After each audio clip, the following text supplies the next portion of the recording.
ያልሳካው ሃንድ ኦፍ ጋድ በትናንትናው ዕለት በተደረገው የሳንቶስ እና የቦታፎጎ ጨዋታ ላይ ኔይማር እንዲህ በላይ በምስሉ ላይ እንደምትመለከቱት ሁሉ በቀይ ካርድ ሊሰናበት ችሏል። ዳኛው እንግዲህ ቅርብ ርቀት ላይ ነበሩ። ለማንኛውም ግን በዚህ ጨዋታ ላይ ምንድነው የተፈጠረው መሰላችሁ?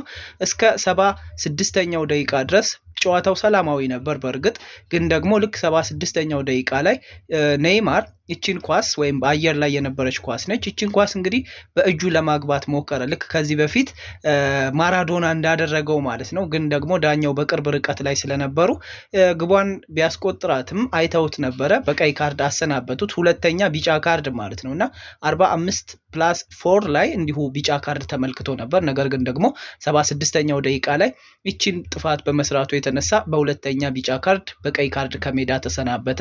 ግን ደግሞ በጎዶሎ ተጫዋችም እንዲሁ ለመጫወት ሞክሮ ነበረ ሳንቶስ፣ አልተሳካም። ከ10 ደቂቃ የዘለለ መሄድ አልቻሉም። በቀይ ካርድ እሱ ከወጣ በኋላ አንድ ግብ ተቆጠረባቸው 86ኛው ደቂቃ ላይ።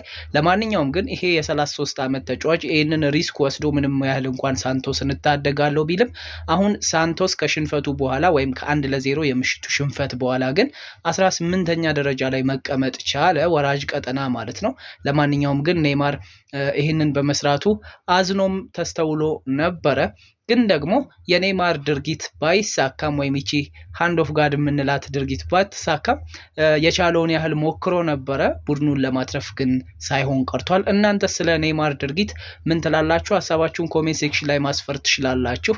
ከዛ ባለፈ ፎሎው፣ ላይክ፣ ሼር፣ ኮፒ ሊንክ ማድረግ እንዳይረሳ። ይመቻችሁ።